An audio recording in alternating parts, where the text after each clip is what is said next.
Pemirsa, seorang penumpang KRL kehilangan laptop yang dicuri dalam perjalanan. Aksi pencurian ini pun terekam kamera salah seorang penumpang yang curiga.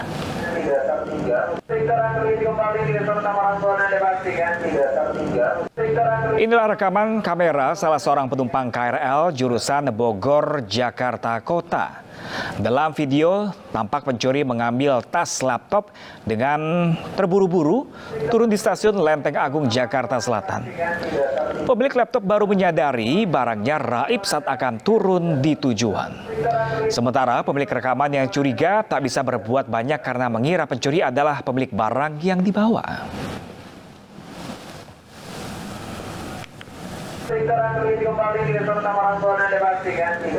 Kita ke informasi lainnya, pemirsa. Dalam upaya mempercepat program vaksinasi anak pada usia 6 hingga 12 tahun, pihak sekolah Tunas Global Kota Depok melakukan vaksinasi kepada ratusan siswanya, di mana satu siswa meronta histeris saat hendak menjalani vaksinasi.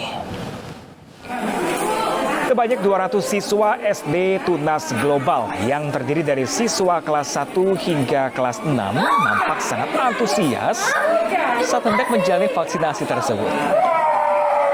Namun tak sedikit dari para siswa yang terlihat ketakutan saat melihat jarum suntik, bahkan seorang siswa meronta histeris saat hendak menjalani vaksinasi.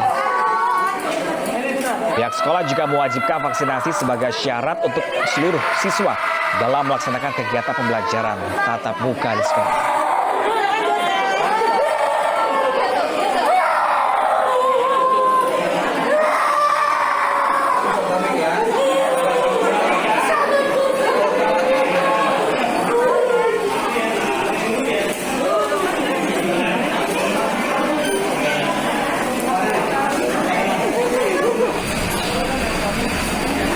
Vaksin gimana sih rasanya? Nggak terlalu sakit tapi agak dikagetin.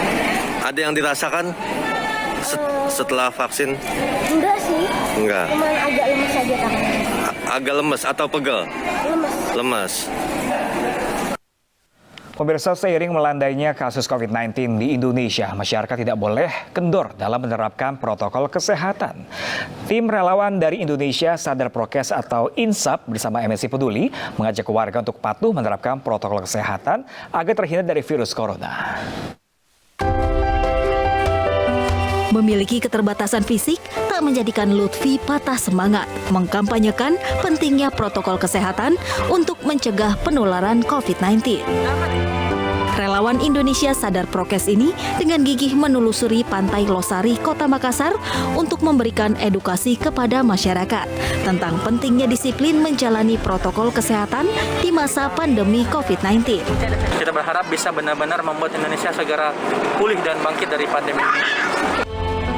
Melihat kegigihan Lutfi, MNC Peduli turut memberikan dukungan dengan membagikan masker medis, masker kain, hand sanitizer, vitamin, dan minyak kayu putih. Dan kali ini INSAP bekerja sama dengan MNC Peduli untuk sama-sama melakukan berbagai program, diantaranya edukasi. Kemarin kita sudah lakukan IG Live dengan Menteri Kesehatan RI. Kemudian yang kedua juga adalah pendampingan sosial dengan cara membagikan paket prokes. Situasi sudah jauh lebih membaik gitu ya, tapi kadang kita suka lupa, dan maka dari itu kita mengetahui bahwa memang kita terutama yang bergerak di bidang media memiliki peran untuk terus mengingatkan orang-orang untuk terus menjalankan prokes 5M itu. MNC Peduli berkomitmen akan terus membantu pemerintah dalam menanggulangi wabah COVID-19. Dari Makassar, Sulawesi Selatan, Andi Derisunggu, iNews melaporkan. Ya, lalu pemirsa, bagaimanakah situasi vaksinasi COVID-19 untuk anak sekolah atau usia 6 hingga 11 tahun? Kita langsung bergabung dengan rekan kami Danes Suara di SD Tunas Global Depok, Jawa Barat. Halo, selamat siang Danes. Bagaimanakah situasi dari proses vaksinasi anak-anak di sekolah SD Tunas di Global Depok? Apakah tadi ada terlihat anak-anak histeris? Apakah sudah mulai kondusif hingga siang hari ini? Baik, Pram serta pemirsa, saat ini memang saya sedang berada di SD Tunas Global Depok, dan memang SD Tunas Global Depok ini menyediakan vaksin sebanyak 200 dosis yang berjenis Sinovac. Dan untuk mengetahui bagaimana kondisi di SD Tunas Global Lebak ini, saya sudah bersama dengan salah satu murid yang menerima vaksin. Selamat siang. Dengan Mbak siapa nih? Salah satu orang tua murid. Oke. Dengan Maria. Oke. Mbak Maria datang dari jam berapa nih? Datang dari jam 30 dari sekolah 11. Oke, datang apa aja sih persiapan ini Mbak Maria? Untuk anak saya pribadi ya, untuk anak saya pribadi itu 1 hari sebelum saya datang ke sekolah, saya sudah mempersiapkan dari nutrisinya, makannya. Untuk anak saya pribadi itu 1 hari sebelum saya datang ke sekolah, saya sudah mempersiapkan dari nutrisinya, makannya saya perhatikan. Jadi 1 hari sebelumnya itu saya full kasih makanan bergizi dari buah, terus sayuran, protein maupun karbohidrat, dan juga saya mempersiapkan anak saya itu harus tidur siang sehari sebelumnya, dan malamnya tadi malam tidurnya harus tepat waktu, jam 7 malam udah harus tidur agar hari ini tubuhnya itu siap untuk menerima vaksin Sinovac tadi. Oke, bagaimana pengenalan vaksin kepada anaknya? Kan pasti ada cara-caranya nih Mbak Maria. Ya, awalnya anak saya takut ya, namun karena 2 tahun ini kan mereka sudah mengalami sekolah online, tidak offline, dan mereka sangat rindu sekali untuk bisa bersekolah secara langsung atau tatap muka. Nah, saya akhirnya menjelaskan bahwa sebelum melakukan PTM, kamu harus vaksin dulu nak, karena kalau misalnya kamu nggak vaksin, maka PTM susah gitu dijalankan gitu, karena vaksin ini merupakan salah satu persyaratan supaya bisa tatap muka di tengah-tengah pandemi ini. Akhirnya dia walaupun ketakutan, tapi karena ingin semangat masuk sekolah, ingin PTM, bertemu dengan teman-teman, bertemu dengan Miss, akhirnya mau. Oke, terakhir mungkin ada ajakan untuk segera melakukan vaksin Mbak Maria? Oke, untuk orang tua yang belum vaksin, yuk segera cari informasi di puskesmas terdekat ataupun di sekolah untuk vaksin anak usia 6 sampai dengan 12 tahun yang saat ini sudah dicanangkan oleh pemerintah. Yuk kita sama-sama ikuti aturan pemerintah, ikuti ajakan pemerintah untuk mendaftarkan anak kita untuk vaksin COVID-19 ini agar kedepannya kita bisa PTM dan bisa hidup dengan normal lagi. Baik, terima kasih Mbak Maria atas waktunya. Sehat selalu. Nah pemirsa, tadi begitulah penjelasan dari orang tua yang anaknya menerima vaksin pada kelas 1 ini. Dan memang rencananya vaksin dosis kedua akan dilakukan pada tanggal 26 Januari 2022. Ya Pram, kembali ke studio. Ya, Dennis Suara melaporkan langsung dari Depok, Jawa Barat. Terima kasih. Semoga vaksinasi anak segera seluruhnya merata agar aktivitas anak tetap sehat saat bersekolah nanti. Terima kasih Dennis. Pemirsa, kasus konfirmasi positif varian Omikron di tanah air bertambah menjadi 46 kasus. Kasus Omikron mayoritas dibawa oleh WNI yang kembali dari luar negeri dan pengunjung warga negara asing.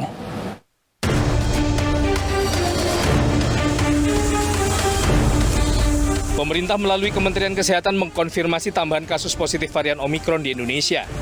Total saat ini terkonfirmasi 46 kasus positif COVID-19 varian Omikron di tanah air.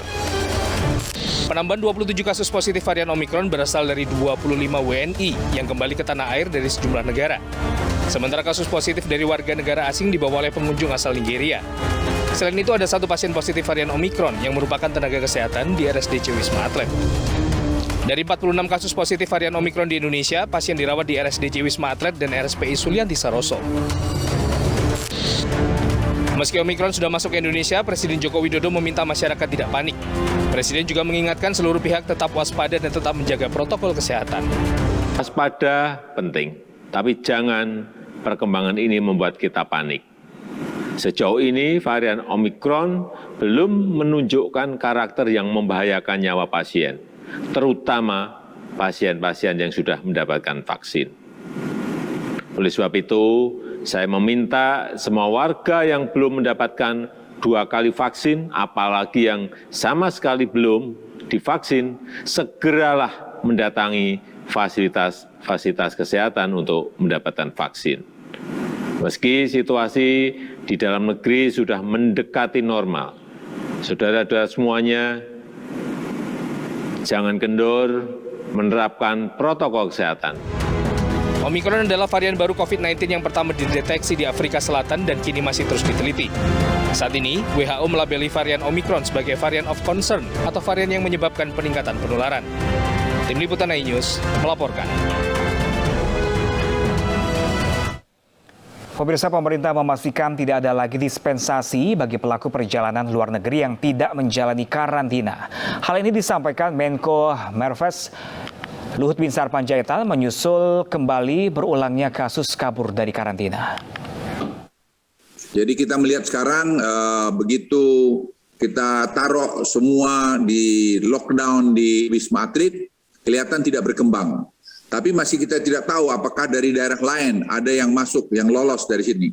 Sebab kemarin ternyata ada satu orang yang lolos dari situ karena pergi dengan keluarganya, dan ini kita harapkan tidak terjadi lagi. Jadi tidak ada permintaan-permintaan dispensasi yang tidak betul-betul ada alasan kuat.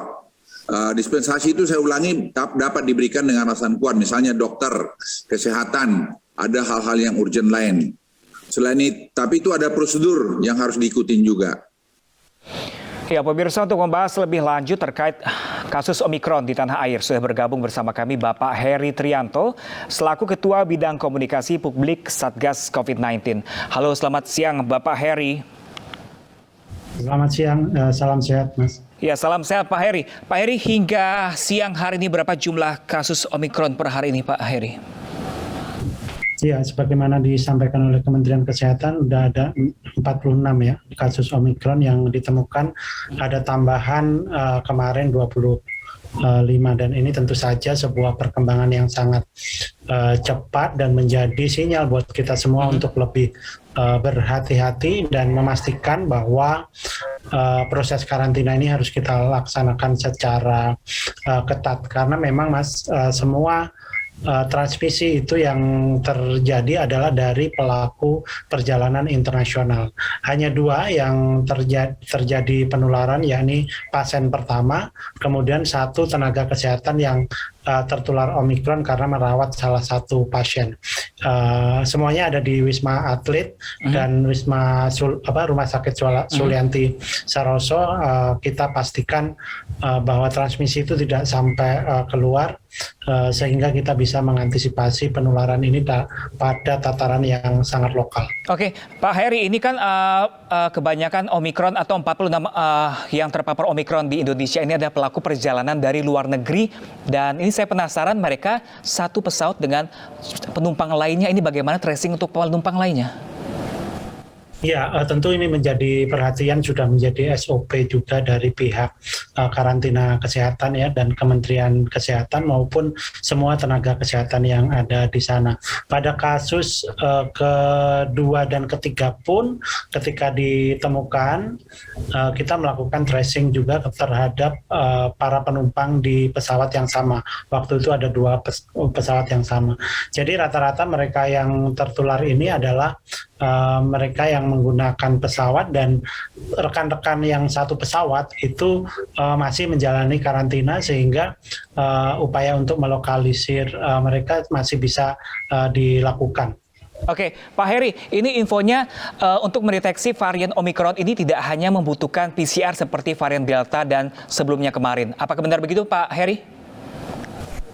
Iya, benar. Jadi memang harus ada genome sequencing ya dari untuk mengetahui atau memilah varian-varian apa saja yang ada pada deteksi awal di PCR. Jadi ini memang perlu waktu, biasanya 3-5 hari, dan kemampuan kita terus meningkat. Jadi mudah-mudahan ketika dia positif, pelaku perjalanan internasional ini juga harus dicurigai dia membawa varian Omikron, sehingga genome sequencing juga bisa segera dilakukan. Nah, untuk kemampuan Indonesia sendiri terkait metode genome sequencing ini apakah sudah mumpuni Pak Heri dan tersebar di seluruh wilayah Indonesia? Karena kan pelaku perjalanan tidak hanya menuju ke Jakarta saja, namun wilayah seluruh tanah air juga ada menerima kedatangan dari perjalanan luar negeri.